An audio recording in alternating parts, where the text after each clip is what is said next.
Boa noite. Estamos dando início a mais uma reunião do Grupo de Estudos em Endocrinologia do Hospital Samaritano. Bem-vindo a todos, muito obrigado aos nossos palestrantes. O tema nosso de hoje à noite vão ser alterações endócrinas causadas pelos medicamentos para os tratamentos oncológicos. Nós temos muitas novidades nesse aspecto, realmente, sem dúvida nenhuma. E temos o prazer de ter como nossos palestrantes hoje o Dr. Daniel Reichenhorn, doutor em oncologia pela USP, professor da Universidade da Califórnia, San Diego.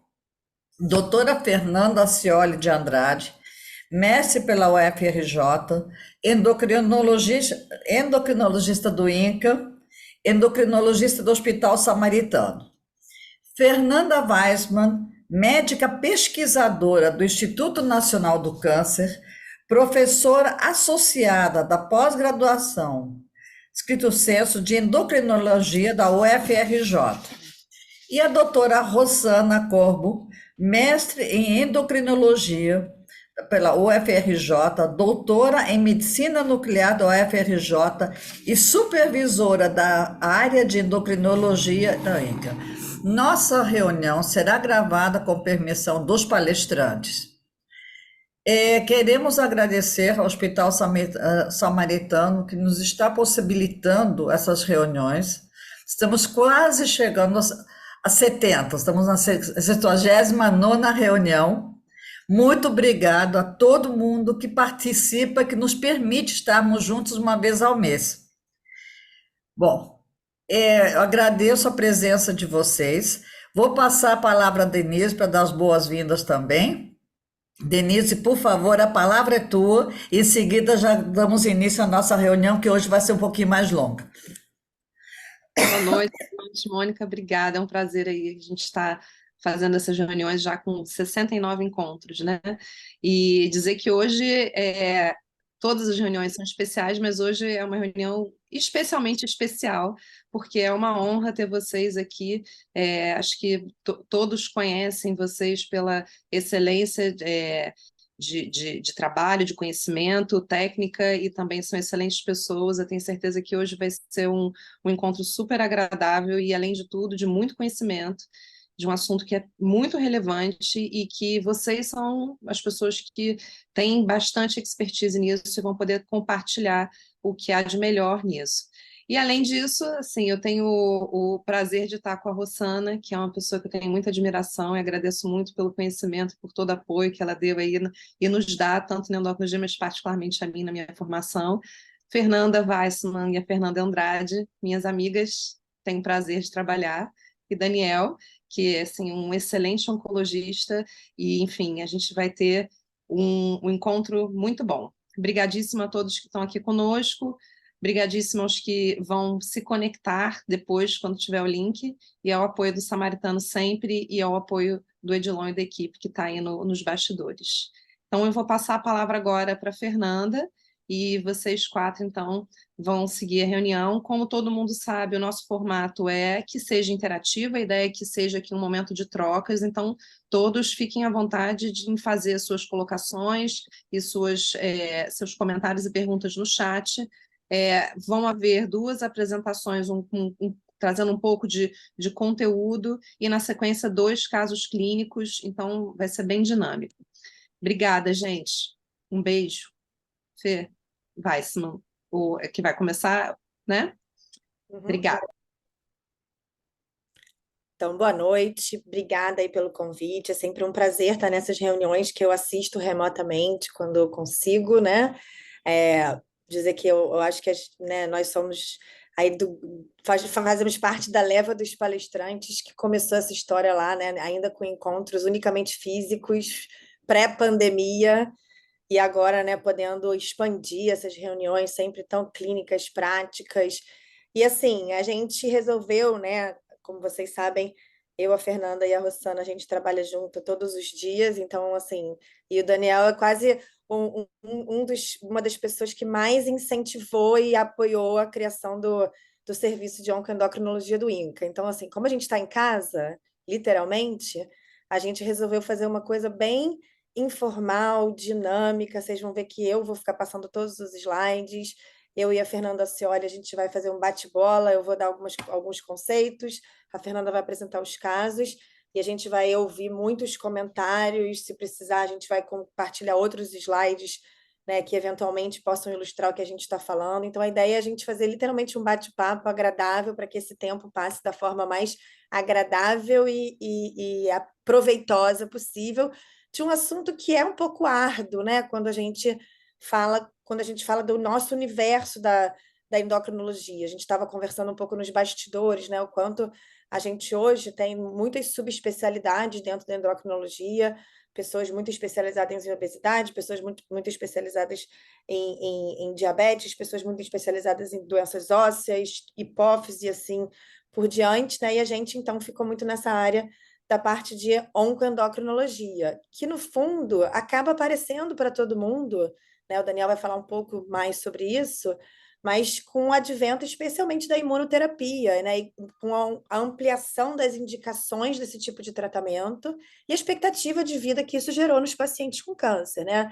A gente testemunhou aí o prognóstico do melanoma, do carcinoma de pulmão, num momento há 10 anos atrás, numa era pré-imunoterapia, e como que esses pacientes hoje têm toda uma preocupação, não só com manejo adverso, mas de efeito adverso, mas com manutenção de qualidade de vida em tratamento.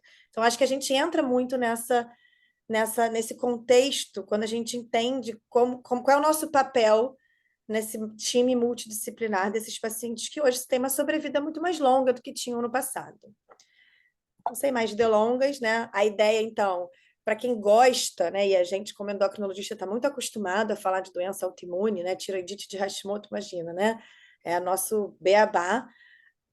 Como que essa questão do tratamento da imunoterapia permite que a gente tente entender até um pouco da fisiopatologia das doenças de origem autoimune, mas que agora a gente está vendo talvez com mais frequência, não a tiroidite, mas talvez uma hipofisite, que eu acho que eu, por exemplo, tinha visto pouquíssimos casos na vida, e agora, né, se tornou meu dia a dia tratar hipofisite e entender por que algumas drogas, o Daniel vai ajudar um pouco a gente a entender isso, né? Por que algumas vias talvez hajam mais na hipofisite, eu dando hipofisite, algumas mais tiroidites, e por que não algumas mais diabetogênicas, né? Será que a gente não vai ter alguns insights para entender também as manifestações autoimunes endócrinas baseado nesse modelo de estudo?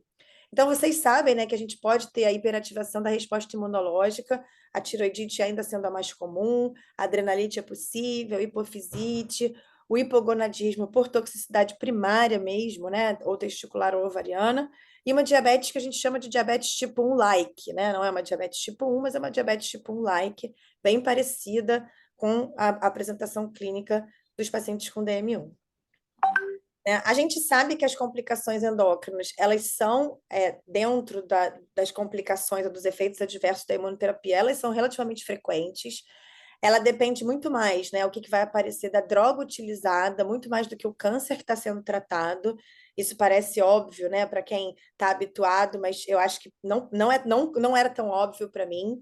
Então, assim, é muito mais pelo mecanismo que a droga age no sistema imune do que se a gente está tratando um câncer que veio do pulmão ou um câncer que primariamente veio do rim ou em qualquer outro lugar, né? Dependendo da droga, a gente vai ter mais ou menos manifestações em algumas glândulas endócrinas, então esses são os exemplos, né? A gente tem, por exemplo, para o ipilimumab, até 17% de hipofisite, enquanto a gente vai ver para o nivolumab, né, uma proporção um pouco menor, e quando a gente estiver falando de outras drogas, a gente vai ter muito mais casos de hipofisite, de tiroidite, eu vou mostrar para vocês, né?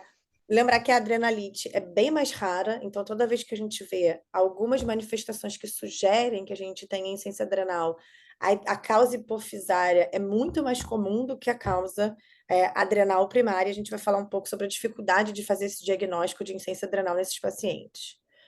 O diabetes, na verdade, é muito interessante quando a gente fala de tratamento oncológico, porque a gente tem várias drogas não imunoterápicas que podem ser diabetogênicas, né, que são usadas na oncologia, tanto quimioterápicos como outros tratamentos imunológicos, como tacrolimus, por exemplo, que a gente vê muitos pacientes com doenças hematológicas usando, então são drogas que podem ser diabetogênicas, mas que muitas vezes o que elas causam é muito mais diabetes tipo 2, né? Ou, acho que a gente não pode usar esse termo, mas é muito mais parecida com uma diabetes ligada à insulina resistência do que uma diabetes autoimune. Quando a gente olha para a diabetes provocada pelas drogas imunoterápicas, elas inclusive podem cursar com anticorpos anti-GAD positivos, anti-E2 positivos e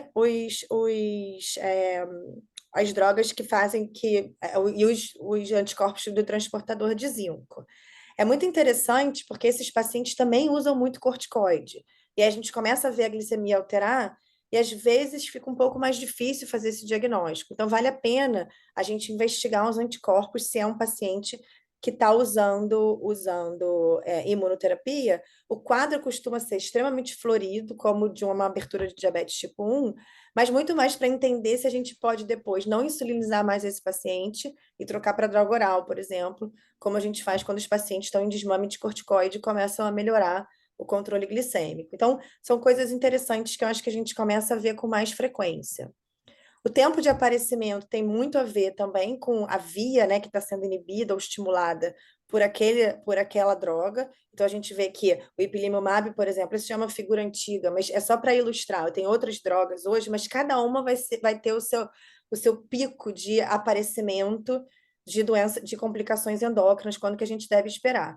Mas acho que é interessante a gente mostrar que isso pode acontecer depois de muito tempo, né? Então, assim, nossa, mas o paciente vem tomando, ele não tinha nada até agora, por que ele vai desenvolver uma tiroidite autoimune depois de 40 semanas de tratamento? A gente sabe que isso pode acontecer, né? E muitas vezes, assim, depois de um tempo com algumas drogas, isso realmente não acontece mais, o porquê também a gente ainda não entende isso, né? Porque que alguns efeitos adversos ficam por um tempo e depois não aparecem mais, tem alguns mecanismos propostos que talvez o Daniel possa ajudar a gente mais para frente, e algumas drogas que a gente vê que, uma vez que elas começam a dar efeito adverso, enquanto o paciente estiver usando, a gente precisa continuar tratando, né? Então, isso para a gente é muito interessante quando a gente fala, por exemplo, de desmame de corticoide de alguém que está usando corticoide porque fez uma insuficiência adrenal lá no início do tratamento. Eu tenho vários pacientes assim, que continuam em tratamento, mas que a gente começa, vai diminuindo, 2,5, acabou ficando muito, aí você tenta desmamar, dosa, e aquilo,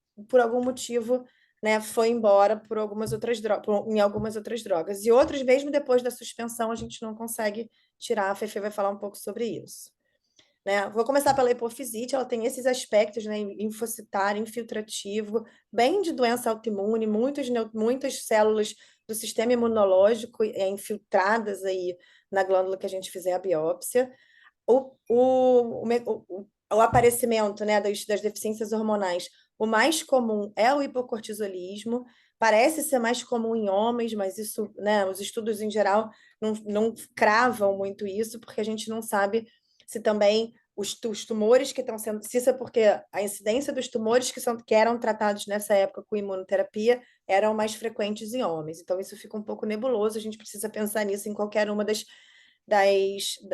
gêneros, né? É interessante porque nessa época desse artigo se usava muito pouco imunoterapia para câncer de mama. Hoje a gente vê já alguns pacientes com câncer de mama fazendo, e daí a gente começa a ver essas mesmas complicações com as mesmas drogas, tá? Em segundo lugar, a gente vê o hipotiroidismo, depois uma baixa de GF1, que a gente não sabe se tem indicação de tratar nesses pacientes, né? Imagina, um paciente com câncer, você vai dar GH, então, a princípio, a gente não trata. E a prolactina pode ser um marcador nesse caso, né? Então, se a gente tem hipofisite, muitas vezes a gente tem uma prolactina mais baixa, marcando aí que a produção hipofisária está prejudicada por algum motivo. Então, de novo, né? Mais comum em homens mais velhos, com maior número de ciclos, principalmente com ipilimumab, são os estudos mais antigos que começaram a descrever isso, uma droga comum para tratamento de melanoma, e a gente tem que pensar um pouco sobre a questão se o paciente fez ou não fez radioterapia, né, de sistema nervoso central. Tem uns relatos que diminui a infiltração linfocitária, mas muitas vezes esses pacientes já têm pan-hipo, dependendo da área que foi irradiada. Então, é um pouco difícil essa história. A gente sabe que quando a gente combina, né, os imunoterápicos, a gente muitas vezes antecipa o aparecimento dos efeitos adversos e soma né? O que era mais comum em uma classe se soma com o que com da outra classe. Eu vou mostrar isso mais para frente. Mas é interessante a gente ver que com um só, às vezes, demora mais tempo para aparecer o efeito adverso relacionado ao tratamento do que quando a gente combina e faz aí um duplo estímulo do sistema autoimune, sistema imunológico, né? A ressonância, na verdade, ajuda muito pouco na maioria dos casos, a gente vê uma ressonância normal, tá? Então é mais interessante, mais para se a gente tiver alguma dúvida diagnóstica, principalmente de lesão metastática hipofisária, que também não é comum, mas não é o que a gente não é o que a gente costuma fazer para fazer diagnóstico, mas enfim, às vezes a gente pede para fazer diagnóstico diferencial.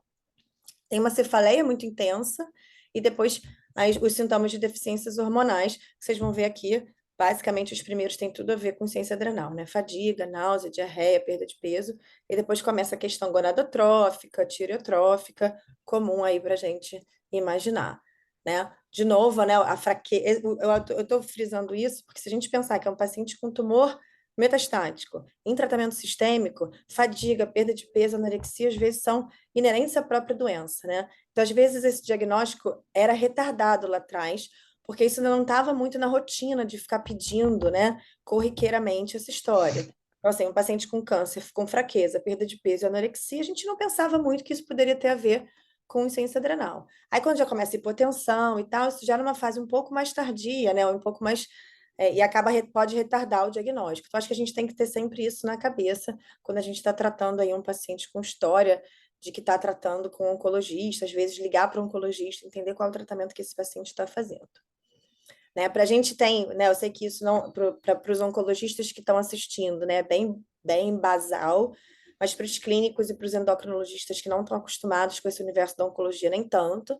Então, existe, né, um sistema de graduação de efeitos adversos de droga disponível online. Então, assim, é interessante que a gente olhe, porque ele fala muito do que você deve fazer com esses pacientes, né, uma vez que eles apresentem as deficiências hormonais, elas estão lá contempladas, né? Se a gente tem aqui um problema pituitário, se é grau 1, se é grau 2, se é grau 3, e isso é da linguagem do oncologista. Para a gente poder falar a mesma língua, é muito interessante que a gente saiba que isso existe e que a gente pode consultar para entender a gravidade, né, daquilo que está acontecendo. O que se sugere em relação ao manejo da hipofisite, né? Então, hoje, todo paciente em imunoterapia monitora aqui esses hormônios de rotina.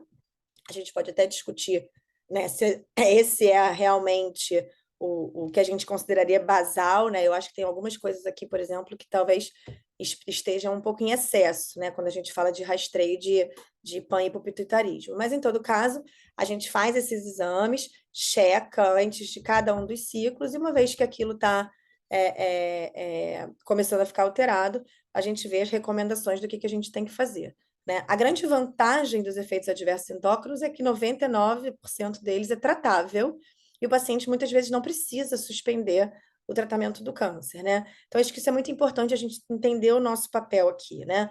O nosso papel como uma clínica de apoio, né? Um clínico que está apoiando a clínica oncológica e que o objetivo principal é que o paciente consiga se manter em tratamento, os nossos alvos terapêuticos também têm que ser um pouco diferentes, né? Então, isso é muito claro para diabetes, por exemplo, né? Então, a gente sabe que a gente não está muito preocupado nesse primeiro momento com risco de complicações de micro, macrovasculares. A gente não quer que o paciente tenha uma emergência nem hipo, nem hiperglicêmica, que por algum motivo ele precise parar o tratamento ou atrasar o ciclo, porque isso faz diferença no prognóstico. Na prática, a Fernanda vai comentar um caso interessante e a gente vai discutir aí, e né, eu deixei algumas deixas aí para o doutor Daniel e para a doutora Rossana comentarem um pouco.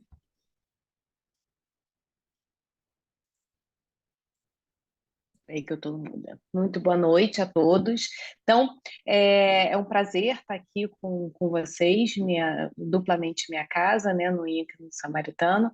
E a ideia é que a gente pegar tudo isso que a Fê falou de uma forma mais teórica e trazer para o nosso dia a dia, para a nossa prática. Porque desde que o primeiro imunoterápico foi aprovado para o uso de melanoma em 2011, várias outras drogas surgiram com indicações diferentes. Então, só para vocês terem uma ideia, para contextualizar isso, desde 2021 para cá, 7 novos anticorpos foram aprovados para o tratamento de 18 tipos de câncer diferentes, com 50 indicações diferentes para esse tratamento.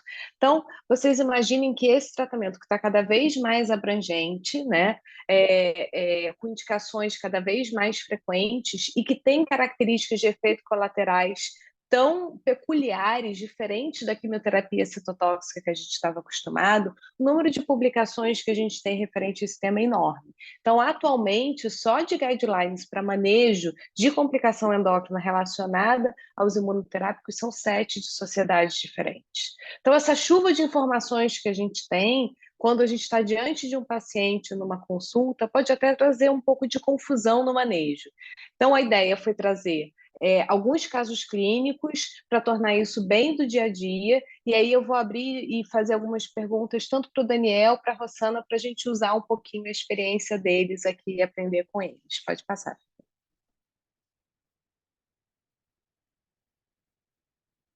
Então, esse primeiro caso clínico é um paciente de 75 anos, masculino, que vem encaminhado para a oncologia clínica. A primeira consulta dele com a endócrino foi no dia 27 de julho, não é um caso, é um caso que já tem um tempo, de 2019, mas a história oncológica dele surgiu muito antes. Então, em 2015, em exames de rastreio, ele teve uma lesão de sigmoide, uma lesão no pulmão detectadas, que foram ressecadas e teve o diagnóstico de adenocarcinoma.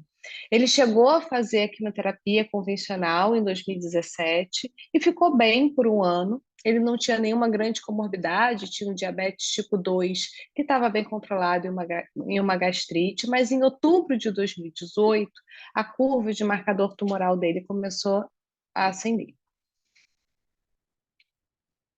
Pode passar, Fefe. E aí, em fevereiro de 2019, foi necessário começar a imunoterapia com anti-PD-1, e os exames de baseline dele não tinham nenhuma grande relevância. Ele tinha uma glicada de 6,7, tinha um TSH e um T4 livres normais, um cortisol basal matinal de 12 com a CTH normal. 3 meses depois do início da imunoterapia, ele chegou a ter um quadro pouco específico, mal definido, de fadiga, uma cefaleia discreta, tonteira, e ele disse que no momento ele até foi ao oncologista, ele fez exames laboratoriais, ele não tinha os resultados desses exames dessa ocasião, mas que estava tudo bem, a suspeita diagnóstica foi de uma labirintite iniciado Fertix. Ele ficou melhor, ele realmente melhorou no outro mês, não tinha nenhuma grande alteração laboratorial, e uma outra coisa que é muito característica, né, do paciente que está em tratamento oncológico, quando a coisa fica mais tranquila e ele se sente melhor, ele quis fazer uma viagem, e ele foi então liberado para fazer uma viagem ao Peru. Mas não basta querer ir para o Peru, ele queria ir para Machu Picchu. Então, durante a viagem, pode passar, Fefe, em julho de 2019, ele apresentou um quadro intenso de fadiga, de mal-estar, que inicialmente foi considerado de ser por conta da altitude do local, mas isso evoluiu, apresentou distúrbio do comportamento, sonolência, chegando muitas vezes a perder a consciência. Então, ele voltou para o Brasil e foi internado do dia 17 de julho. E na ocasião da internação foi se evidenciado um hipocortisolismo, cortisol abaixo de 0,5, também com ACTH baixo. Então foi iniciado 60 miligramas de prednisona, com uma melhora dos sintomas. Pode passar. E aí foi quando ele veio para a endocrinologia, né? Já após a alta com 60 miligramas de pred. Nesse momento ele não tinha hipotensão postural, né? Mas ele estava pouco participativo na consulta, respondia as perguntas de forma monossilábica. A família informou que ainda existia um déficit de memória, aparecendo em uma sonolência depois desse quadro inicial, mas ele mantinha a independência dele, tinha um PS bom. Esse laboratório que ele trouxe, ele já estava em vigência de glicocorticoide, então foi iniciada uma redução gradativa da prednisona e solicitada uma ressonância de célula. Então, como a Fernanda já comentou, eu acho que vale a pena a gente fazer uma pausa aqui no caso, só para a gente fazer alguns comentários. A hipofisite ela é muito mais comum nos inibidores de CTLA-4, né, com uma mediana aí de incidência de 10%.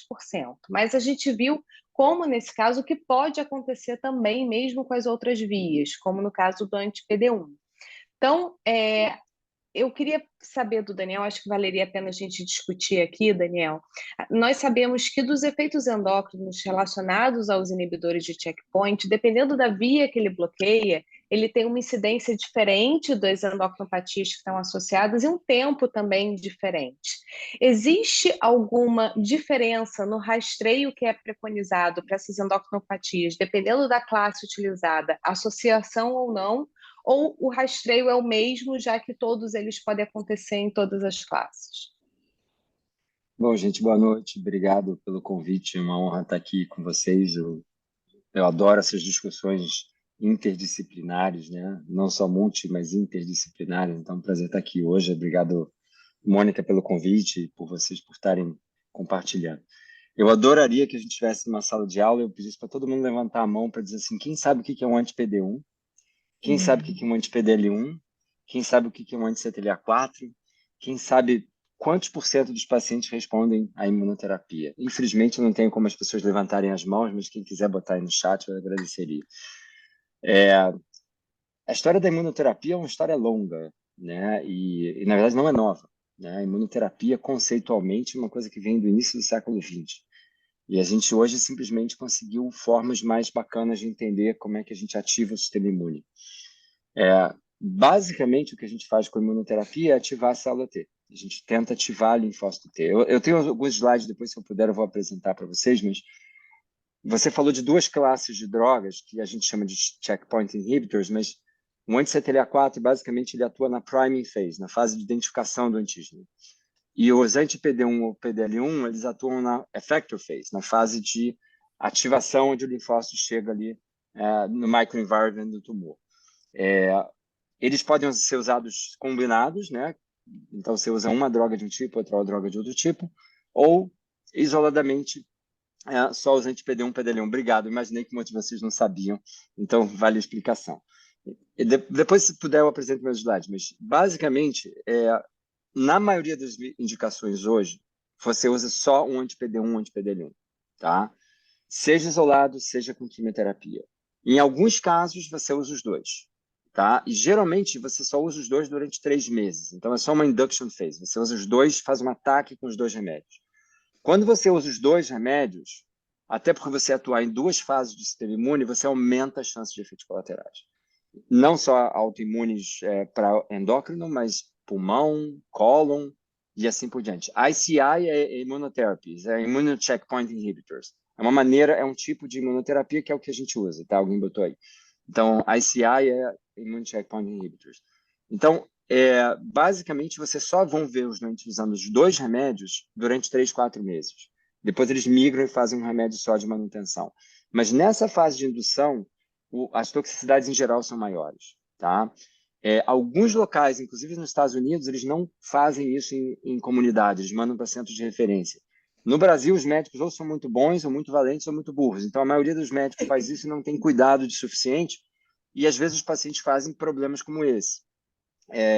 Então, assim, mesmo depois que você sai da fase aguda, dessa fase de indução, você pode ter esses efeitos colaterais ocorrendo meses depois. Tem relatos de pacientes, inclusive, que têm efeitos colaterais depois que param a imunoterapia. Tá? Então, uma das características da imunoterapia é que ela tende a fazer o que a gente chama de memória imunológica, que é o que todo mundo quer. É você criar um carimbo para dizer para as suas células T, dizer assim, o meu tumor está aqui, vai lá e ataca. Então, quando a gente cria essa memória imunológica, você pode ter uma long remission, você pode ter um paciente até curado, como melanoma, às vezes câncer de pulmão e assim por diante.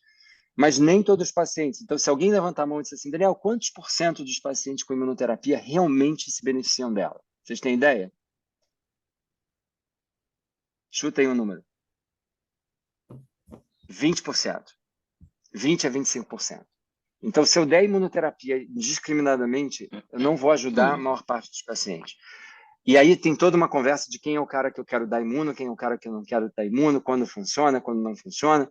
a gente entra nessa conversa depois. Mas respondendo a tua pergunta, a gente tem que monitorar tudo em todo paciente a todo momento. Então, a regra, que não é seguida, obviamente, eu doso hormônio tireoidiano, eu doso função hepática, eu doso função renal, eu doso isso em todo mundo, em todo ciclo. A diferença da quimioterapia é que na quimioterapia você é obrigado a fazer o exame antes da aplicação. Na imuno, você não é obrigado. Então, eu peço todo mês, mas se o paciente está indo bem durante algum tempo, especialmente se não é um tratamento combinado, às vezes a gente pede exame a cada 2, 3 meses e vai monitorando. Mas isso vai muito de você ter mão com o remédio. Então, assim, a regra é, pede para todo mundo, indiscriminadamente, olha e acompanha todo mundo de perto. Tá ótimo. Obrigada, Daniel, pela explicação. Esse caso, ele foi um paciente que já tinha tido, né, antes da internação e dessa crise adrenal, ele tinha tido um quadro pouco específico. Como a Fernanda bem falou, no paciente oncológico isso às vezes fica muito confuso, né, porque um quadro de cefaleia, náusea, mal-estar, fadiga, durante um tratamento oncológico pode ter relação com a doença de base, pode ter relação com o tratamento antineoplásico, pode ter relação como efeito colateral das medicações sintomáticas, ou até mesmo da questão psíquica relacionada ao diagnóstico e ao tratamento. Mas ele teve um quadro ali pouco específico e que não teve um acompanhamento endocrinológico, né? A gente não tem o cortisol dele no momento que ele começou a imunoterapia, mas a gente tinha aquele cortisol baseline de 12 ali. O que eu acho interessante a gente discutir aqui, Rô, é se de fato seria necessário já um acompanhamento endócrino e talvez avaliação da necessidade de uma dose de estresse, de corticoide, ou se realmente o encaminhamento e o acompanhamento em conjunto com a endocrinologia, ela deve ser feito justamente quando a gente tem um déficit hormonal já diagnosticado. Você está com o microfone fechado, eu acho. Não, já botei. Bom, boa noite a todos. Para mim é um prazer enorme estar aqui. Obrigada, Denise. Obrigada, Mônica, pelo convite. Para mim é muito bom estar com as Fernandinhas, como eu chamo, e o Daniel, que foi um grande parceiro enquanto ele estava lá no Hospital do Câncer. Como a Fernanda disse, nos incentivou muito. Nós começamos o primeiro medicamento, droga oral, com o Daniel, lá no Hospital do Câncer. Para nós é um prazer estar junto novamente. Há muito tempo que eu não estava com você. Bom, a imunoterapia e a alteração endócrina, né? A endocrinologia vai ter um papel muito importante nos sobreviventes de câncer, e nós sabemos disso. Mas a imunoterapia, em especial, apresenta uma coisa que é uma condição aguda, que é justamente a insuficiência adrenal, que é um quadro grave, que pode levar ao óbito e tal. Então, precisa ser tratado de uma forma, vamos dizer assim, intensa. Quanto ao endocrinologista ser chamado, quando é que nós precisamos ser chamados? Isso eu acho que é uma coisa que ainda nem na literatura está definida, que nós não sabemos ainda, na realidade, se esse 12, o que se discute muito hoje, corte, né, de cortisol basal, para você considerar que o doente poderia ter uma situação subclínica. 12, por exemplo, se nós, dependendo do kit que for utilizado, 12 já é uma condição subclínica. Será que esse paciente já deveria ter sido encaminhado ao endocrinologista para fazer uma avaliação do significado desses 12? Eu, sinceramente, eu não tenho essa resposta, porque eu acho que no tratamento oncológico a gente se preocupa muito com a doença de base, o doente está bem, tem poucas, vamos dizer assim, sintomatologias referentes, são dados muito inespecíficos, e muitas vezes eu acho que nós acabamos intervindo apenas nas condições agudas, é o que eu tenho visto. Então, o paciente, ele muitas vezes é encaminhado nas situações agudas. Eu acho que agora que tem várias drogas, que nós conhecemos melhor esse tipo de avaliação, porque é feito um rastreio, tudo bem, mas como é que eu interpreto um cortisol, como você mesmo disse, de 12? Eu interpreto como normal? Não sei. Eu acho que talvez valesse a pena a gente, agora, com todo esse aparato que nós temos, com todo esse conhecimento, nós podemos chegar e saber bem o momento de nós entrar. Talvez nós tivéssemos que ter entrado com 12 lá, para poder a gente fazer uma checagem da hipófise para ver se tinha alguma coisa nesse sentido. Não sei a resposta. Talvez sim, Talvez não, acho que isso é um ponto de interrogação que nós temos para diante. Quanto à sua pergunta em relação ao estresse, doses altas de estresse, o que acontece? O Daniel pode me corrigir se eu estiver errada. Existe uma tendência a explicar que a dose alta de estresse muitas vezes é imunossupressora. E aí eles evitam, né, muitas vezes, o uso dessa situação, só em situações muito especiais. Mesmo se você tem um quadro inflamatório agudo, com alterações de quiasma óptico, algumas coisas que podem propiciar uma morbidade maior à condição, talvez valesse a pena. Porém, o uso só por estresse, como preventivo, talvez interfira na imunoterapia. E aí é uma pergunta que eu quero fazer ao Daniel. O fato de fazer uma hipofisite, ter que usar corticoide, isso impede a imunoterapia? Então, Rossana, obrigado pela pergunta. Entendeu? E, É. e eu tô com saudade de você também, tá? Aliás, do grupo todo endócrino do INCA. Basicamente, tem duas coisas que a gente não gosta de fazer para o paciente antes dele começar a imuno. Uma é antibiótico. Depois, se alguém quiser, eu explico por quê. A segunda é corticoide. Então, se eu tenho um doente que vai começar imuno, eu não quero esse cara com corticoide, por motivos óbvios, e eu não quero esse cara com antibiótico. Depois que ele está em tratamento, se ele tiver algum efeito imunomediado, eu sou obrigado, se for necessário, se tiver indicação, de começar corticoide. E os estudos nunca mostraram que isso piora o resultado, o outcome final. Então, se eu tiver uma hipofisite e usar corticoide, eu não vou causar um problema no tratamento desse cara, tá? A dúvida é, eu vou continuar com o tratamento dele ou eu não vou continuar com o tratamento dele? E aí a gente pode conversar depois sobre isso, quer dizer, até que ponto eu tenho que parar e abortar o tratamento, até que ponto eu posso continuar em Isso vai vigência de ser o corticoide. sentido. Isso é uma outra história, mas então assim, se você precisar usar corticoide, a resposta é use. Resolva o problema, tá? Não tenha medo. Se tiver que usar, use. Mais alguma coisa, Rô? Podemos seguir? Não, pode seguir, pode seguir. Pode passar. Obrigada, Daniel. Nada. Bom, já na primeira consulta da endocrinologia, então, a gente viu que uma das primeiras condutas foram reduzir a dose de glicorticoide, ele estava com 60 miligramas de prednisona, e pedir uma ressonância de célula. Mas como a Fernanda já introduziu nessa parte teórica, a ressonância ela não é fundamental para o diagnóstico de hipofisite. De fato, tem alguns achados que a gente pode sugerir hipofisite no exame de imagem, como uma haste mais espessada, mas a ressonância normal não a faz do diagnóstico de hipofisite, até porque a imagem se resolve muito rápido. Então, os estudos mostram que no final do primeiro mês, 52% dos pacientes já têm uma ressonância normal. No final do segundo mês, chegou a 80%, no terceiro mês, quase todos os pacientes vão ter essa ressonância normal. E justamente tentando trazer isso para a nossa prática clínica, a gente sabe que seja por operadora de saúde, seja principalmente pelo SUS, né, a gente às vezes não consegue fazer esse exame tão prontamente. Então, quando que eu valorizo a ressonância e devo realmente solicitá-la? Primeiro, quando tem múltiplas deficiências hormonais, né?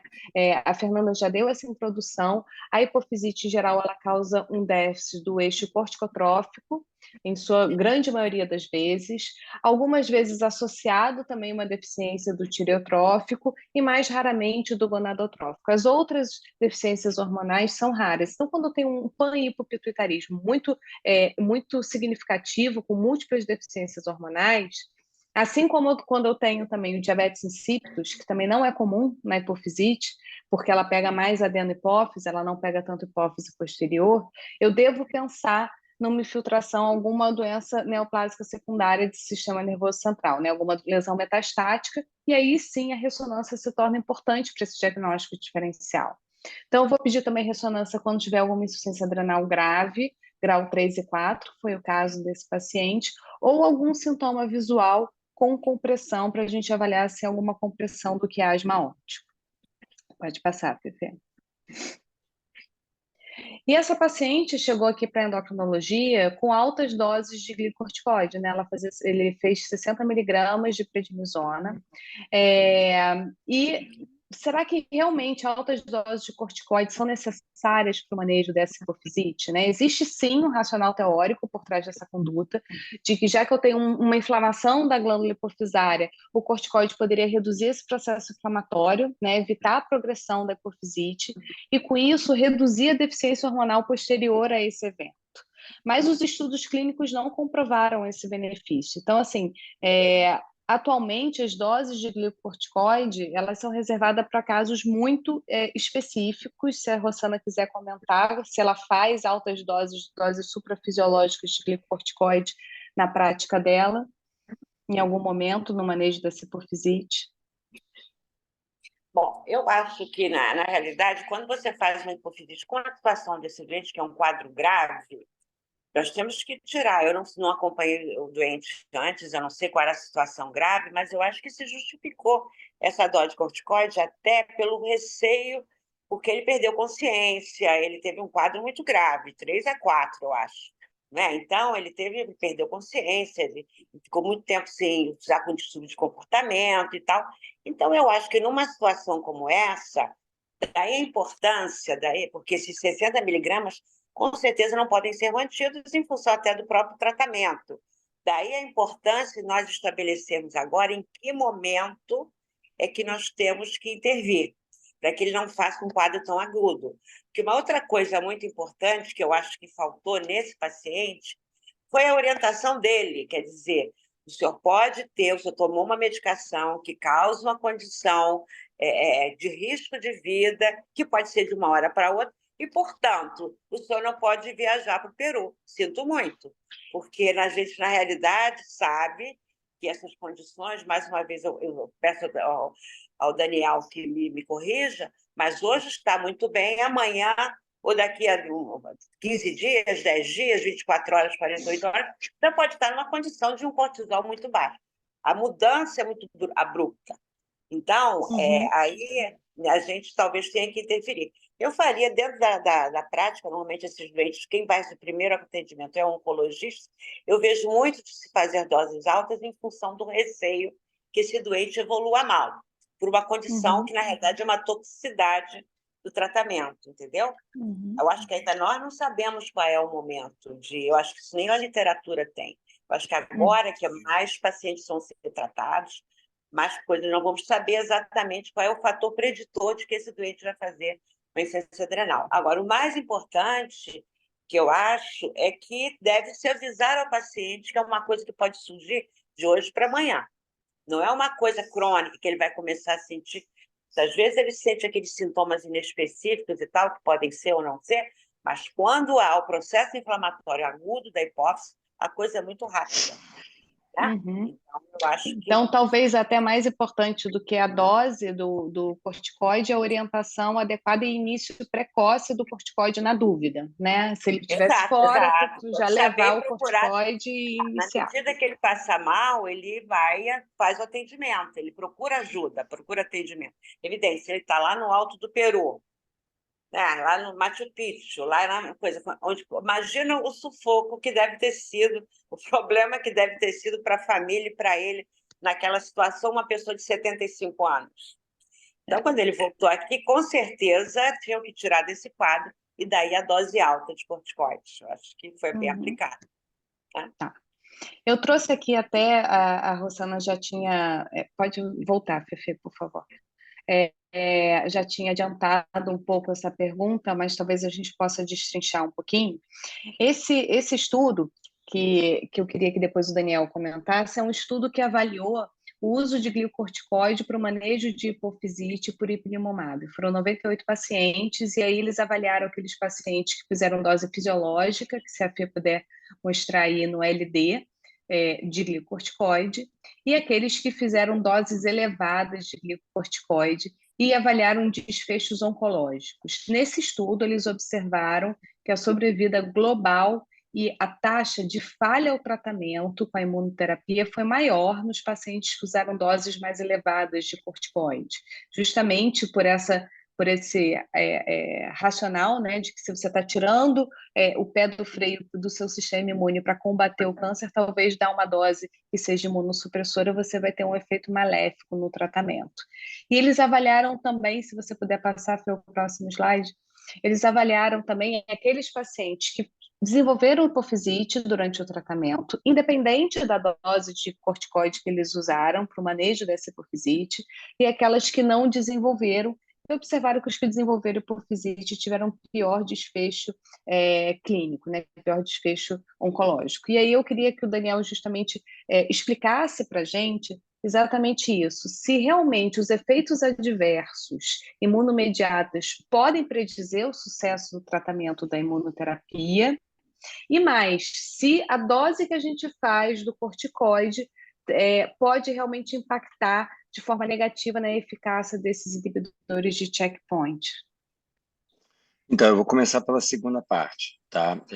Eu conheço esse estudo, mas é um estudo muito pequeno, e aí tem uma série de fatores, né? Porque, normalmente, a gente só usa corticoide venoso, ou seja, o paciente vai ter que ser admitido, e, enfim, geralmente uma situação de risco de vida, em situações extremamente graves, né? Assim, são situações ou de uma pneumopatia grave, autoimune, cardiopatia, autoimune que é raríssima, a colite gravíssima, assim, 95% das vezes a gente vai manter isso com controle ambulatorial, evitando um problema. Eu acho que a Rosana tocou num ponto importante, eu até tenho um slide meu de uma coisa que eu acho bem legal, que depois eu posso mostrar, que são cartões que os pacientes usam para dizer, olha, eu estou fazendo imunoterapia, se acontecer alguma coisa, me dê uma prednisona aí se eu tiver um piripaque.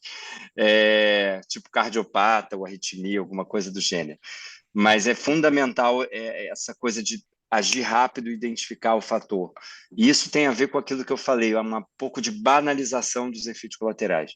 O oncologista está acostumado a viver perigosamente, então ele estava acostumado com os efeitos colaterais de químio, e a imuno parece muito mais fácil, né? Porque, sei lá, a maior parte dos pacientes tolera bem, não reclama de enjoo, não cai cabelo, não baixa a imunidade. Então, tem uma certa banalização do efeito da químio. Se você conversar com especialistas, eles vão te dizer, olha, em 10% das vezes a coisa pode ficar feia. E tem casos de morte, né? Eu me lembro, logo que começou a imunoterapia, eu faço parte do editorial da revista do Einstein, eles queriam que eu revisasse um artigo de um paciente com câncer de cólon que fez imunoterapia e morreu de pneumonia. Eu falei, eu não posso revisar isso, você está me dando um artigo de alguém que foi morto pelo tratamento, né? É quase um crime você botar isso no papel. Então, assim, as pessoas obviamente vão aprendendo a usar o medicamento, mas existe muita gente que banaliza. Então, essa coisa de você agir rapidamente é fundamental. Então, eu tenho um pouco de dúvida até que ponto eu usar corticoide em dose mais alta ou venoso vai ser um problema, porque geralmente isso só vai acontecer se eu tiver uma reação autoimune grave. Então, não sei se o doente vai morrer da doença ou vai morrer do tratamento. Com relação à questão de fator preditivo de resposta, tem aquela famosa frase que diz assim, remédio bom tem que ser amargo. Isso não é verdade, né? Então, Daniel, eu posso ter um paciente que faz imunoterapia e não sente nada e responde ao tratamento? Pode. Eu posso ter um paciente que tem milhões de reações e não responde ao tratamento? Pode. Porém, se eu tiver 100 caras, metade deles tiver hipofisite, ou tireoidite, ou pneumonite, ou colite, e a outra metade não tiver, o grupo que tem reação autoimune tende a ter melhor resultado. Por quê? Porque provavelmente é um marcador que eu consegui ativar as células T. Né? Então, e pode ser um vitiligo, pode ser uma alteração de pele, uma infiltração de linfócito na pele. Então, assim, é meio que um sinal de que eu consegui fazer aquele tratamento ativar as células. É basicamente isso. Pode ser qualquer reação autoimune, não é específico de alteração hormonal. Mas isso está bem descrito em hipofisite, como você mostra no gráfico, está descrito com tireoidite também. Então, não é necessariamente algo que eu queira, mas se acontecer, eu vou dizer, olha, foi chato, mas infelizmente isso pode ser um bom sinal. A questão das alterações endócrinas, e que eu não sei se vocês vão falar, mas eu acho que é fundamental, é que é uma das poucas situações onde não vai voltar. Então, se o paciente fizer uma alteração endócrina na adrenal ou na tireoide, é para sempre. Eu posso acabar o tratamento e ele vai ficar com isso como uma marca para o resto do tratamento. Então, esse é uma coisa muito típica das alterações endócrinas. Se você queimar a adrenal ou queimar a tireoide, isso vai ser algo que ele vai conviver a vida inteira. Ótimo. Obrigada, Daniel. Voltando para o nosso caso, esse paciente voltou para reavaliação, estava se sentindo bem. Foi então reduzida a dose de glicocorticoide. Pode passar, Pepe. Passa para mim, Pepe. E foi reduzido para 15 miligramas, e ele volta super bem, ele estava mais participativo, não tinha queixa, estava deambulando melhor, mais firmeza, não tinha hipotensão postural. Nos exames mantinha a função tireoidiana preservada, esses exames também foram colhidos em vigência de corticoide, e traz o resultado da ressonância, que já não tinha mais sinais de hipofisite, tinha uma célula vazia, parcialmente vazia, e aí se iniciou a redução progressiva do glicocorticoide para doses fisiológicas. Pode passar. Esse paciente retorna sem fadiga, tinha sido suspendido a imunoterapia pela oncologia por outras complicações, não tinha a ver com esse episódio de hipofisite e insuficiência adrenal. Ele, especialmente, era um paciente que muito temeroso com o uso de glicocorticoide a longo prazo. Os filhos dele, ele tinha 2 filhos médicos, intensivistas, e que sempre falavam muito dos efeitos a longo prazo do corticoide. Ele tinha esse temor, mesmo sendo uma dose fisiológica. Então, a gente tentou reavaliar esse eixo, mas ele não tolerou ficar sem a dose fisiológica. Até hoje, ele mantém essa dose fisiológica de glicocorticoide. Como o Daniel já falou, realmente isso é o habitual. Então, é difícil o eixo corticotrófico, depois da hipofisite, ter uma recuperação espontânea. Isso acontece com mais frequência até no eixo gonadotrófico. A gente pode ver uma melhora, e no tireotrófico após hipofisite também pode acontecer, mas no corticotrófico, em geral, se torna uma insuficiência adrenal permanente e ele precisa de uma dose fisiológica para essa reposição. Então, esse paciente ficou bem, mas com dose fisiológica de glicocorticoide a longo prazo.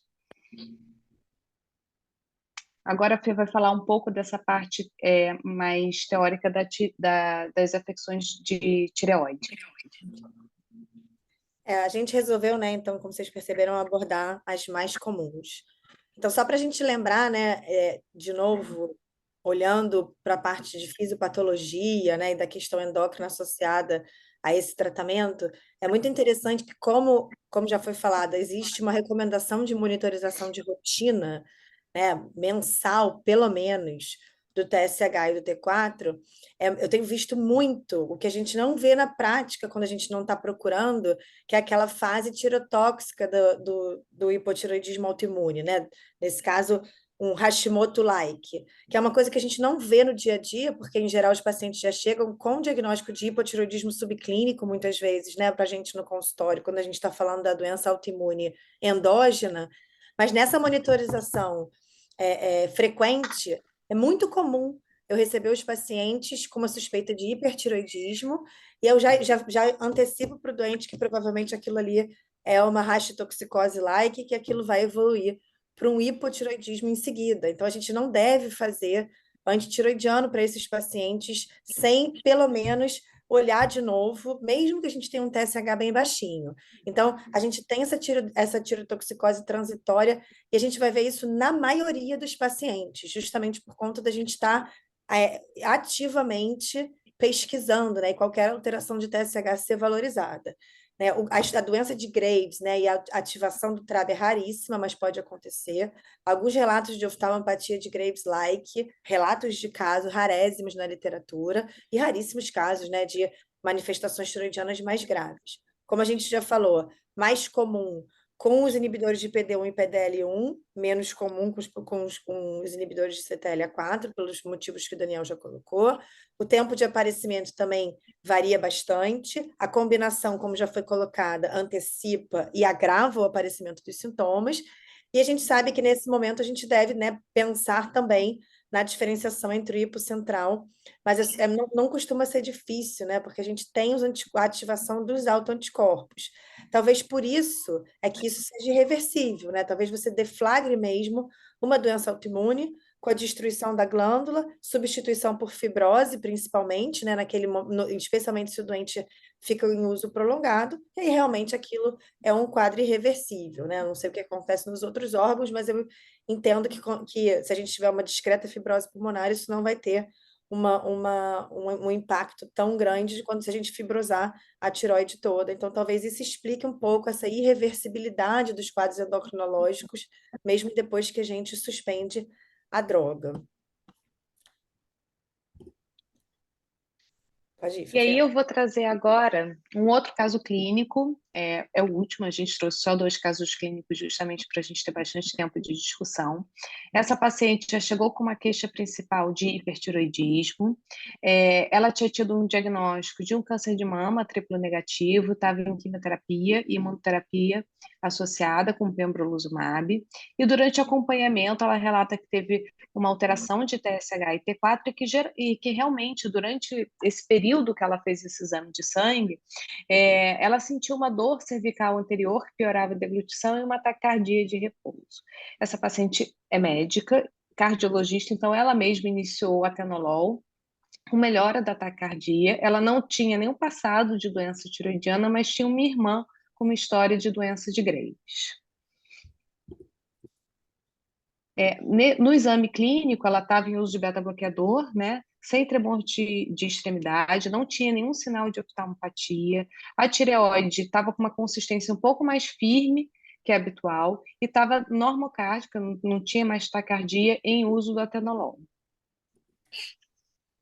E aí ela traz o laboratório, a gente consegue avaliar aqui que inicialmente ela tinha função tiroidiana normal e depois ela evolui com esse TSH reduzido, um T4 livre aumentado, o VHS também se elevou e positiva e anti-TPO e antiroglobulina positivas com TRAB negativo. Ela fez também um PET, com indicação oncológica, obviamente, com uma captação difusa na tireoide, com SUV de 3,8.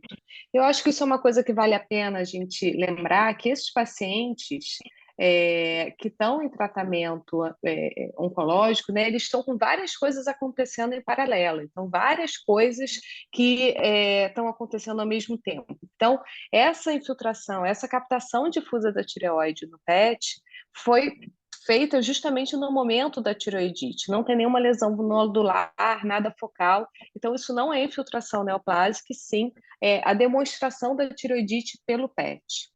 Uma outra característica também que eu acho importante a gente comentar é que, em geral, esses pacientes estão fazendo exames de tomografia com contraste iodado com frequência. Então, aquela captação que, em alguns momentos, a gente faz na tireoidite para avaliar a baixa captação durante a tireoidite para diferenciar do hipertireoidismo de fato, né, por aumento de síntese, nesse caso, se torna muito difícil da gente realizar, porque ele já vai ter feito o contraste iodado e vai falsear a captação tireoidiana com iodo radioativo. E aí ela vem para consulta, volta para consulta com T4 livre normal, TSH ainda baixo, foi solicitado um cortisol para ela, que estava normal, e a impressão foi de uma provável tiroidite subaguda com uma resolução espontânea e rápida, já estava com T4 livre normal e assintomática. Então foi suspendido, né, o atenolol e solicitado um novo laboratório. Quando ela retorna, vocês veem que rapidamente ela evolui com um TSH elevado e um T4 livre baixo com hipotiroidismo franco. E aí, como a Fernanda já comentou, esse é o quadro clássico que a gente vê da alteração tiroidiana por imunoterapia, né? Então, é um quadro de tiroidite não muito diferente do que a gente já está habituado a ver, né? Aquele quadro de tireotoxicose, seguida de uma fase de eutiroidismo ou, mais frequentemente, o hipotiroidismo permanente. Antigamente, a gente achava até que a incidência de hipotiroidismo isolado ou de hipertiroidismo isolado eram maiores, e a gente hoje em dia sabe que a gente está vendo esse paciente em momentos diferentes, né? Porque o quadro clássico é esse quadro de tiroidite habitual. Então, assim, como não faz muita diferença do que a gente já está acostumada da tiroidite subaguda, eu resolvi trazer só uns tópicos de armadilha que eu acho que a gente tem que ficar mais atento. O diagnóstico, nesses casos de tireoidite, pode acontecer pelo quadro clínico, na fase de tireotoxicose, principalmente, como foi o caso dessa paciente, mas, em geral, eles ocorrem por um exame laboratorial que é feito de rotina, como o Daniel e a Fernanda já falaram. Tanto a ASCO como a NCCN, eles preconizam a dosagem da função tireoidiana periódica nos pacientes em imunoterapia. E lembrar que a gente pediu cortisol para essa paciente antes de começar a reposição da levotiroxina. É importante afastar a insuficiência adrenal associada. A gente sabe que a levotiroxina aumenta o metabolismo do cortisol e isso pode deflagrar uma crise adrenal. E durante a tireoidite é comum ter um aumento dos anticorpos. Nesse caso, a gente viu que teve aumento de anti-TPO e antitireoglobulina, mas eu acho que uma pergunta super pertinente se a presença do anticorpo antitireoidiano pré-tratamento pode influenciar na incidência dessa tireoidite. Será que vale a pena a gente incluir nos nossos exames de baseline um anti-TPO e um antitireoglobulina? Eu queria que a Rossana, se ela puder comentar a respeito disso, eu acho interessante.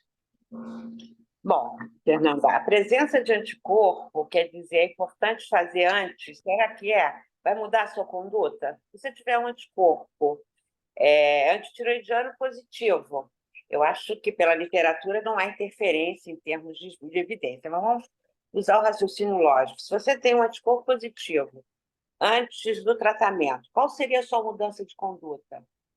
A gente sabe que um percentual grande da população tem anticorpo positivo e não tem disfunção tiroidiana e pode nunca ter. Você vai mudar? Você vai deixar de fazer a imunoterapia? Possivelmente não, porque a doença de base pela qual ela vai fazer imunoterapia, seja ela um melanoma, seja ela um câncer de pulmão, ela é muito mais importante do que a presença de anticorpos. Então, eu acho até que não faz parte do rastreio, que não vai mudar a minha conduta. Não é? Será que vai mudar se eu tiver um anti-TPO positivo? Tudo bem, tem uma tiroidite Hashimoto, porém tem um câncer de pulmão que eu preciso tratar. Eu vou mudar a minha conduta? Acho que não. Será que eu vou deixar de fazer a imunoterapia achando que essa presença de anticorpos vai interferir lá na frente? Eu acho que a literatura mostra que não, que parece que os anticorpos não interferem no tratamento em si, no efeito da imunoterapia. Você fazer antes, ele não vai mudar a sua conduta. Eu acho que a indicação do tratamento vai existir de qualquer forma. E eu acho até que dentro dos guidelines da oncologia não existe vamos dizer assim, a obrigatoriedade de você fazer anticorpos. Justamente por isso, porque você não vai mudar, né? Mesmo que ele tenha uma tiroidite Hashimoto, mesmo que ele tenha um hipotiroidismo, mesmo que ele tenha alguma coisa, você não vai mudar o tratamento, a meu ver, eu acho. Não é? Porque a doença de base dele é muito mais importante. Eu não sei se eu faria de rotina. Acho que não. Não vai mudar a minha conduta. Não é? Eu acho que é isso que a gente tem de evidência até agora mesmo, né, Rô? De que, na verdade, esses anticorpos pré não vão influenciar nisso. Você quer fazer algum outro comentário, Daniel? Não, a gente não pede, não está nos guidelines e o oncologista não sabe o que fazer com isso, então é por isso que a gente não pede mesmo. Se eu fizer, eu não vou saber o que fazer, então vai dar na mesma. Certo. Pepe, pode passar, por favor.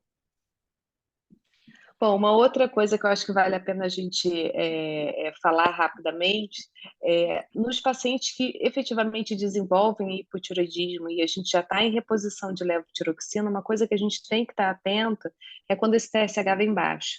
Obviamente, isso pode refletir um excesso do hormônio tiroidiano, né, uma necessidade de redução da levotiroxina, mas a gente tem que pensar também que a hipofisite ela pode se desenvolver após a tireoidite.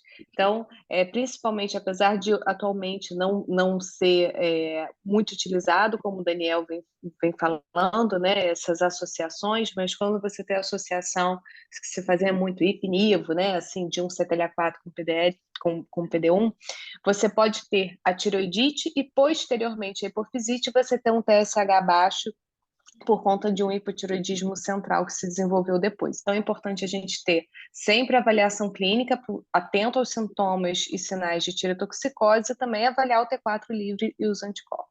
Pode passar. Fernanda, só para corrigir, não sei se eu me expressei mal, até depois, se puder, eu queria apresentar o slide. A gente usa ipinivo, a gente usa combinação, mas ela é curto período. E só para algumas De doenças. indução. Então, assim, em termos de volume, 80, 90% que vocês vão ver é droga única. A combinação é muito específica para alguns tumores e é geralmente curto período, mas é quando realmente, proporcionalmente, o número de eventos adversos é maior. É quando vai acontecer essas alterações, né? Essa paciente, então, desenvolveu, né, o hipotireoidismo definitivo, foi iniciada a reposição de levotiroxina e ficou compensada do hipotireoidismo. E aí, isso é uma coisa que eu acho que vale muito a pena o Daniel comentar aqui para nós, endocrinologistas, né, que eu acho que é uma coisa que a gente sempre reflete muito, diferente da colite, da pneumonite que você está acostumado a ver nos outros sistemas, em que o uso de glicocorticoide, talvez a suspensão, ou pelo menos segurar um pouco a dose da imunoterapia, se torna necessário para o manejo do efeito colateral. No efeito endócrino, a gente tem uma característica que eu posso simplesmente repor o hormônio deficiente e, se tiver sucesso no tratamento, muitas vezes eu não preciso suspender o tratamento com a imunoterapia. O que eu quero saber de você, que eu acho que vale a pena a gente comentar, existe algum momento que alguma dessas complicações endócrinas você pense em suspender o tratamento que está dando certo? Do ponto de vista oncológico. Eu acho que depende muito da gravidade da situação, né? E da estabilização clínica. E eu acho que nós clínicos, endócrinos, clínicos oncológicos, a gente acaba tendo aquele bom senso de avaliar o quão grave é a situação e até estabilizar. A quimioterapia, por exemplo, clássica, quando você para ela 2 semanas, 3 semanas, você começa a perder a janela de terapia, né? Você começa a perder digamos, a eficácia do tratamento. A imuno, se ela estiver funcionando, tiver que atrasar 2 semanas, 3 semanas ou um mês, eu não necessariamente perco essa janela. Existe uma série de considerações, que existem, se eu tivesse que fazer assim, quais são as 2 perguntas mais difíceis de ser respondida? Uma, quem vai responder o tratamento? Como é que eu avalio quem vai responder? Como é que eu prevejo isso? Segunda, quanto tempo de tratamento eu tenho que dar? Ninguém sabe, né? Você não sabe exatamente quanto tempo você precisa. Aí uma conversa que a gente pode entrar depois, se alguém quiser fazer, mas então, assim, se eu tiver um cara que está clinicamente instável, o cara foi para o Peru, chegou com insuficiência adrenal, eu vou estabilizar isso, amigo, fica calmo, não vamos fazer imuno agora, vamos esperar você estabilizar. Quando você estabilizar, se estiver tudo bem, a gente volta e vamos em frente. E isso não necessariamente vai ser verdade, como você me mencionou, para outras toxicidades mais complicadas de lidar, tá?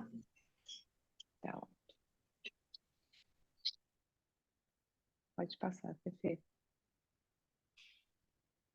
E agora a Fernanda vai resumir um pouco, né, tudo isso que a gente discutiu, e depois a gente faz as considerações finais, e aí o Daniel pode apresentar os slides que ele prometeu. Demorei para responder, para passar o slide, que eu estava respondendo aqui uma pergunta do chat, Eu vi.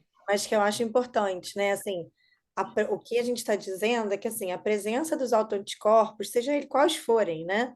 Eles, com certeza, já tem estudos mostrando isso, aumentam a chance do paciente ter um desses efeitos endócrinos. O ponto da Rossana é que, mesmo com a presença do anticorpo, isso não vai mudar a conduta, né? A gente não tem indicação de tratamento preventivo, né? Então, um paciente com anti-TPO, por exemplo, não começa uma dose preventiva de levotiroxina antes de começar a imunoterapia, né? Então, assim, aumenta, e além disso, os oncologistas estão monitorando isso de todos os pacientes. Então, também não vai mudar o acompanhamento desse paciente que tem o anticorpo positivo. Acho que algumas coisas importantes em relação ao tratamento da tiroidite, e aí eu acho que é importante tanto para os endócrinos, quanto para os oncologistas, quanto para qualquer um que for manejar esses pacientes, apesar de se tratar de uma tiroidite autoimune, né, ou imunomediada, que eu acho que é mais adequado a gente usar esse termo, ela é uma disfunção tiroidiana que a gente sabe exatamente a data que ela começou, né?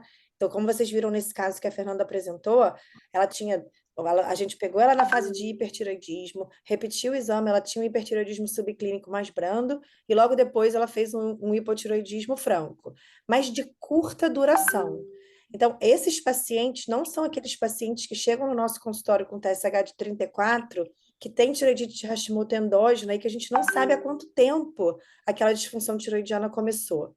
Esses pacientes não devem fazer reposição de levotiroxina progressiva, né? Como a gente faz para os pacientes que a gente acabou de descobrir que especialmente esses pacientes, em geral, não são pacientes jovens, né? Então, paciente mais idoso, que acabou de descobrir hipotireoidismo, a gente às vezes começa com uma dose menor, vai aumentando. Esses pacientes, a gente não deve fazer isso. Essa é uma coisa importante, né? Eu vejo muito isso, assim, eu recebo os pacientes dos oncologistas, já comecei o hormônio, comecei 25 microgramas de levotiroxina.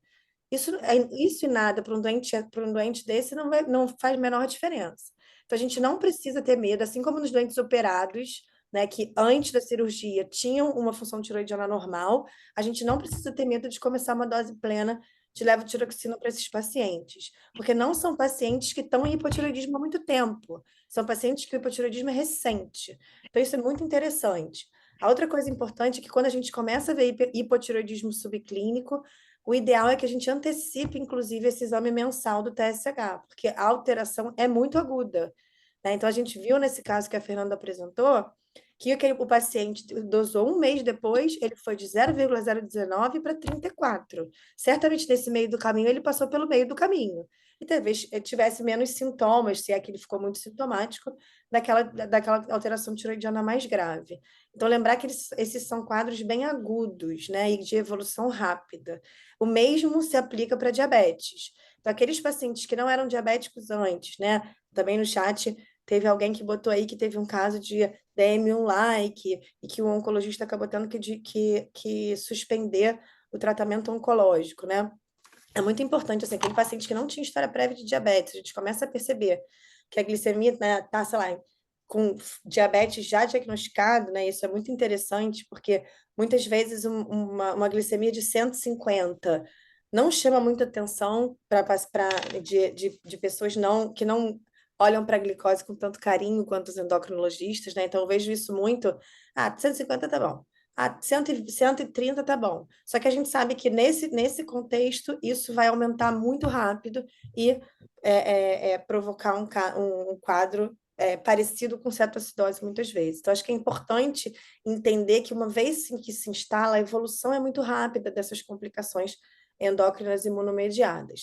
E aí, para a gente resumir, né, o que a gente está falando, a gente vê que as complicações endócrinas são sim mais comuns, né? Esse não é um slide tão novo, mas acho que é muito interessante que podem chegar até 50% dos casos, né, de pacientes em tratamento imunoterápico com qualquer uma das complicações endócrinas. De novo, né, como a Fernanda falou, são complicações tratáveis e que muitas vezes não precisam, né, que haja alteração do regime que foi idealizado lá pelo oncologista, né? As tiroidianas, no geral, são as mais comuns. Talvez um pouco pelo que a gente está falando, né? A incidência de tiroidite autoimune na população é muito alta, talvez por isso que a gente veja tanta tiroidite, né? A gente não sabe. Nem todas viram hipotiroidismo, né? Então, o que a gente está vendo aqui, a gente tem esse mix aqui. Muitas vezes a gente faz o diagnóstico no PET desses doentes, é muito interessante, né? A gente vê essas coisas. A hipofisite vem em segundo lugar, depois das alterações tiroidianas, e depois a alteração adrenal isolada, é o que a gente vê com mais frequência.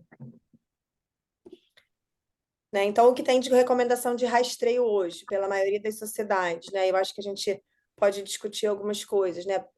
Para que a gente vai dosar IGF-1 e IGH, se a gente não vai repor, mas talvez como marcador, isso acho que é uma coisa que a gente tem que pensar.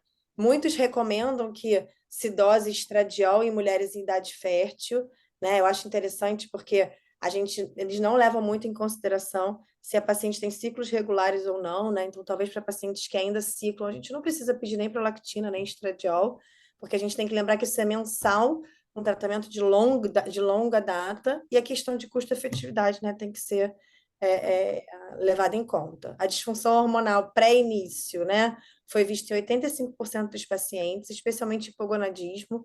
Então, é muito interessante, né, nos pacientes, especialmente homens, já em tratamento de câncer, muitas vezes sarcopênicos, ver o nível de testosterona desses pacientes.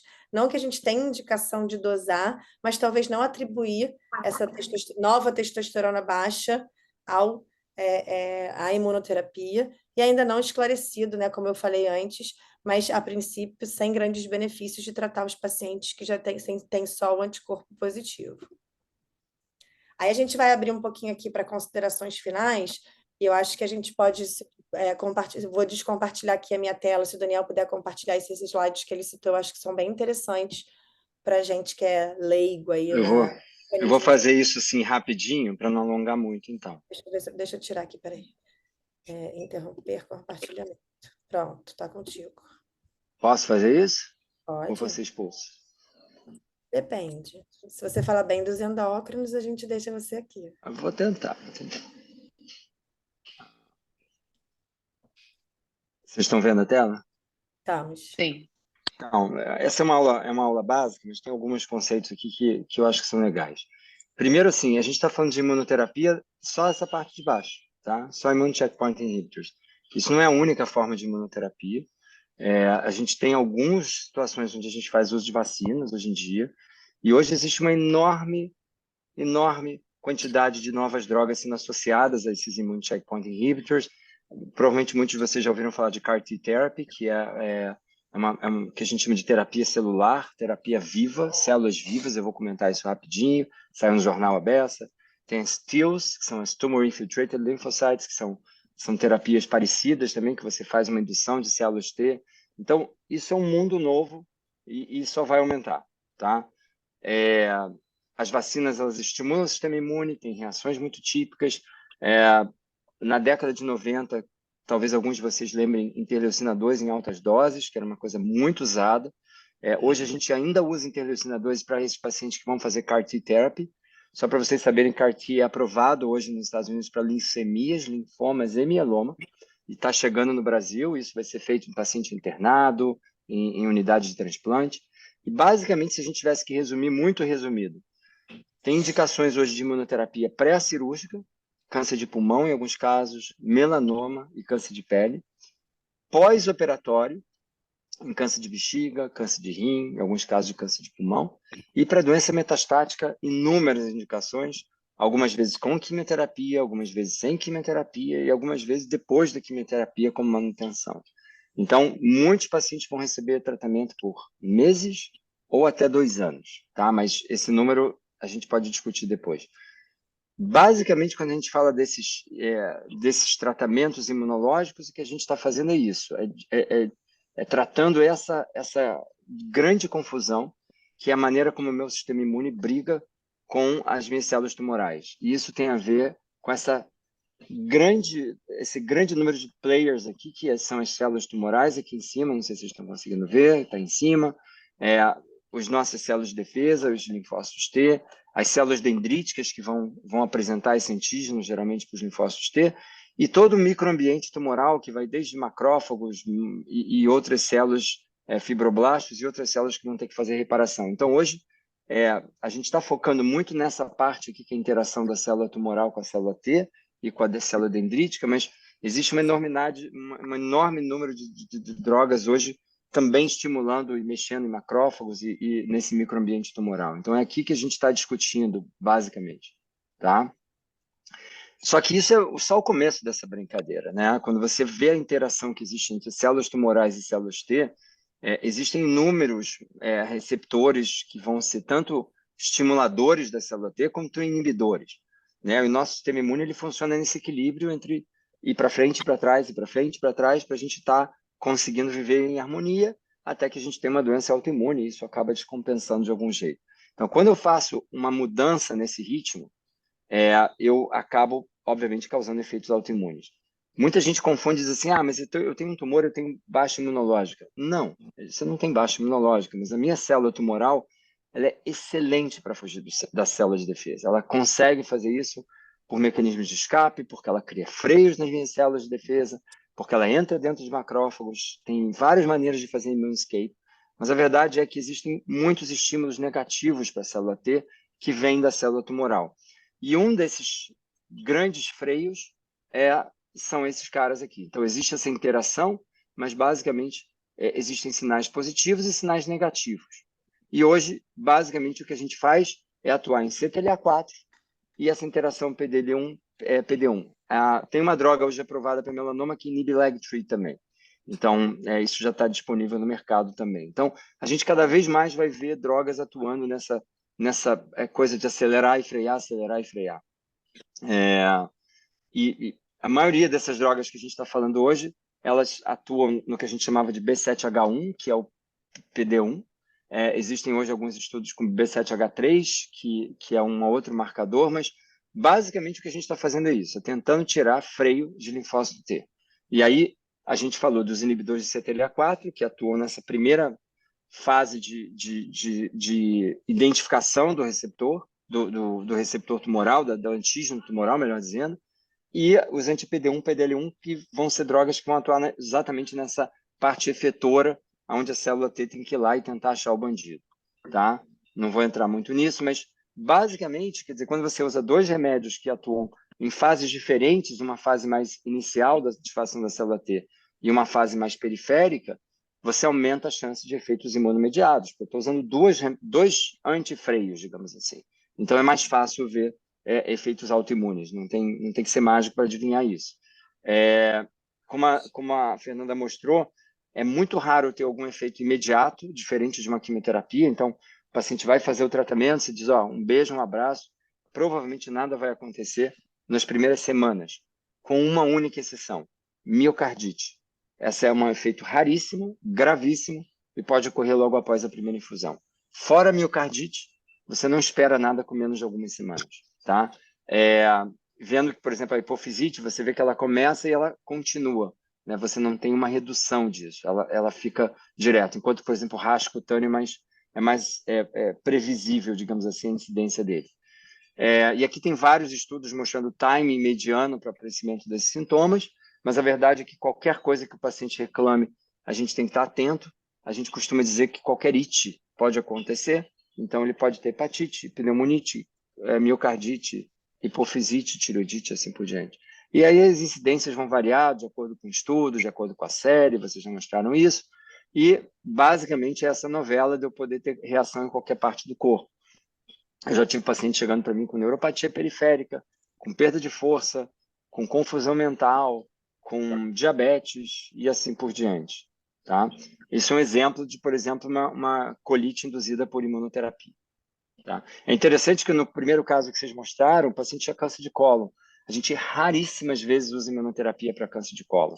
Só em pacientes que têm o que a gente chama de instabilidade microsatélite, que é uma situação muito específica dentro do câncer de cólon. Fora isso, a gente não usa para câncer de cólon. É uma das tumores que a gente quase não usa imunoterapia. Cólon, pâncreas, mama, são tumores que quase a gente não usa. Próstata, a gente quase não usa. E aí, só para vocês verem padrões, por exemplo, de pneumonia, que são bastante importantes. E aí, o que a gente acabou comentando aqui. E aí, em amarelo, está exatamente o que eu comentei. Quer dizer, uma vez que você tem a destruição do órgão, você esquece, isso não vai melhorar nunca.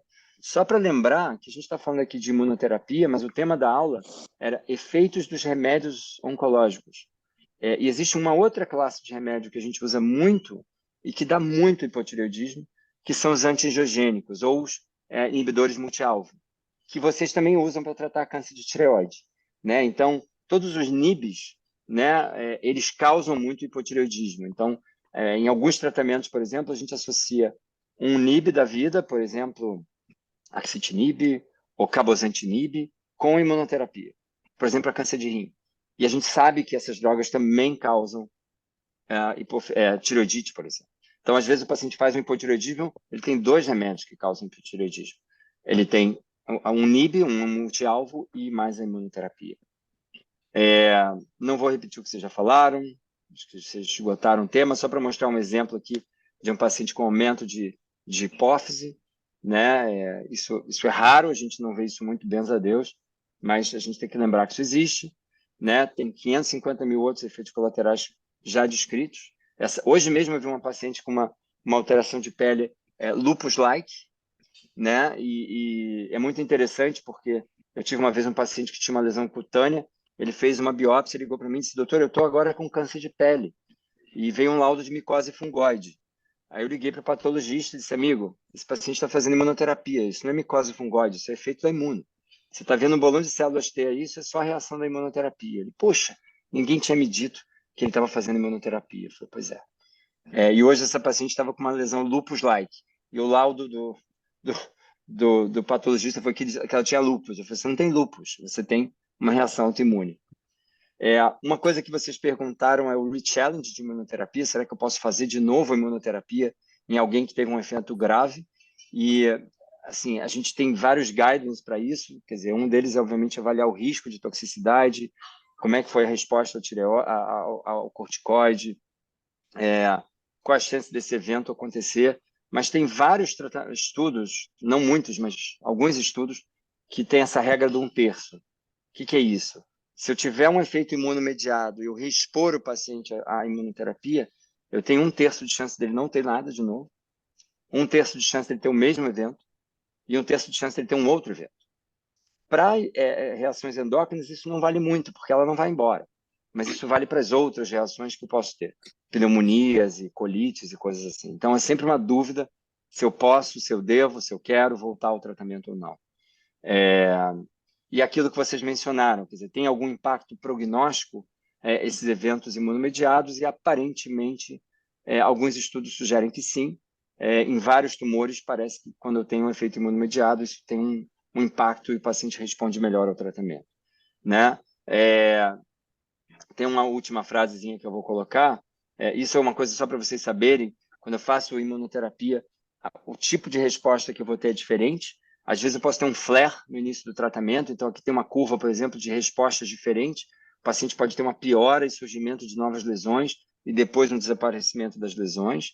Então não fiquem assustados se vocês verem isso. E só uma pincelada, o que é CAR-T therapy? CAR-T é uma célula quimérica, que ela basicamente você extrai células do paciente, você ativa essas células por engenharia genética e você reexpõe elas com antígenos específicos para ela localizar. É como se estivesse fazendo uma terapia viva. Hoje você tem CAR-Ts e tem os chamados TILs. Os TILs estão aprovados para melanoma nos Estados Unidos, não no Brasil, e os CAR-Ts estão aprovados para doenças hematológicas refratárias. Isso é uma outra geração, é muito mais complicado, isso é feito geralmente com paciente em hospital, e exige todo um processo de coleta, de reinfusão de células, é quase uma transfusão de células ativadas, tá? Isso vem com uma série de outros fatores novos que vocês não conhecem, que são síndromes de liberação de citocinas, que são storms de citocinas, e o paciente ele tem que ser tratado rapidamente com inibidores de interleucina 6, senão ele morre. Então, é uma novidade que vocês vão falar em breve. E aí, só para finalizar, quer dizer, a gente tinha isso lá na universidade, quer dizer, o paciente, às vezes, ele ia com um cartão vermelho, dizendo assim, eu tenho aqui, eu faço imunoterapia, se eu tiver alguma coisa, essa é a droga que eu estou fazendo, no desespero, me dê algum corticoide, é mais ou menos isso que está escrito aí. E, em conclusão, assim, a última frase para mim, no caso, para os endocrinologistas, é a melhor. Se o paciente está doente, você não sabe que tem, dá esteroide, depois você vai ver o que está acontecendo com ele. Porque, como vocês mencionaram, às vezes as reações são muito agudas e o paciente pode me ligar e dizer, Daniel, putz, eu estou tonto, desmaiei. Eu falei, dá 1 miligrama por quilo de prednisona e vai para o hospital. Então, a gente tem que agir dessa forma às vezes. Acho que era isso, não vou me deter muito aqui, não. Vou parar de compartilhar.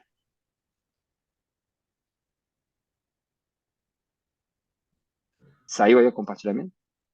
Aí. Tá ótimo. Aí. Rosana, quer fazer mais alguma consideração? Bom, eu acho que já foram tocados casos mais interessantes. Eu acho que ainda temos que aprender muita coisa a partir do momento que nós usarmos por mais tempo, até a resposta do anticorpo, se ele tem algum efeito, alguma coisa, exige estudos prospectivos, mas ainda vamos aprender muito, eu acho, sobre esses efeitos e essas novas drogas. Mas, de qualquer forma, para nós, endocrinologistas, é muito importante. E essa parceria com o oncologista também é muito importante, né? De que a gente possa discutir o caso, saber o que está acontecendo. Muitas vezes a gente não tem isso, mas isso é muito importante, a gente saber exatamente o que o doente vai ter e o que ele pode vir a ter, né? Então, é muito importante essa parceria também com o oncologista. Eu queria agradecer a oportunidade de estarmos aqui, né? Frente à Mônica, e muito obrigada, né? Boa noite para todos. Gente, eu tenho uma pergunta aos 4. Será que podemos contar com vocês no ano que vem? Porque nós aprendemos muito. Eu acho que isso esse tipo de palestra não é só para os endocrinologistas, eu acho que é para todos os clínicos, porque a gente lida com o paciente e muitas vezes, né, quer dizer, nós temos que interagir até para mandar para o colega, mas muitas vezes eles vêm a nós. Então, minha pergunta é: a gente conta com vocês no ano que vem para a gente aprender mais? Gente, eu Mônica, quero, não tem nada que você peça que a gente não faça, Mônica. gente, eu quero Só agradecer. convidar. Isso aí, Tamo juntos. gente, eu quero agradecer imensamente, foi uma sessão espetacular. Eu aprendi muito, acredito que Denise também, porque a gente vai aprendendo, a gente lida com o paciente, a gente vê o paciente. Então, isso aí é super importante, porque essas queixas, eu acho que muitas vezes passam desapercebidas, a gente tem que estar alerta, porque manda para uma emergência, e na emergência não tem noção do que está acontecendo, né? Quer dizer, não sabe o tratamento, e muitas vezes o paciente omite que está fazendo tratamento oncológico, então isso é grave, porque eles vão, eu estou tonto, mas não dizem o resto, as pessoas também não perguntam quais são os medicamentos que estão em uso, muitas vezes. Então, eu quero agradecer imensamente, realmente, felizmente ficou gravado, acho que todo mundo pode ouvir de novo. Os contatos de vocês, acho que a maioria tem até para fazer perguntas específicas quando tiverem dúvidas. E, bom, espero contar com vocês em, em breve, porque realmente foi, né? Eu tinha isso, já tinha pensado nesse tipo de sessão, mas foi muito acima da minha expectativa. Meu muito obrigada, quero agradecer o Dilon que está conosco há tanto tempo, e obviamente, né, que nos permite, que nós estamos com colegas de norte a sul do país, né, São Paulo, Rio Grande do Sul, o Nordeste, todos nos acompanhando essa noite. Hoje chegamos a 108 participantes ao vivo. Meu muito obrigada. E uma boa noite. Quero passar a palavra para a Denise para poder se despedir. E quero convidar vocês para o dia 4 de outubro, onde vamos falar sobre hipoglicemias em pacientes sem diabetes. Então, vai ser um tema um pouquinho diferente. Denise, a palavra é tua. Boa noite, foi excelente, foi realmente muito bom, brigadíssimo. Vocês são ótimos e foi muito bom vocês brindarem a gente aí com essa discussão. Obrigada, gente. Obrigada a todos que estiveram aqui. Um beijo e nos vemos na próxima, tá bom? Obrigada, Denise. Boa noite. Beijo, Boa noite, Gente, muito obrigada, obrigado né? pela oportunidade, Boa foi um noite, super Daniel. prazer. Mônica, pode contar comigo. Ah, que bom, coisa boa! Que bom que eu posso contar com vocês quatro sempre, né? Isso é muito bom Tchau, saber gente, adorei vê-las de novo. Beijo, boa também. noite. Tchau, beijo. ótimo final de Beijo. semana. Tá, Tchau, boa beijo. noite.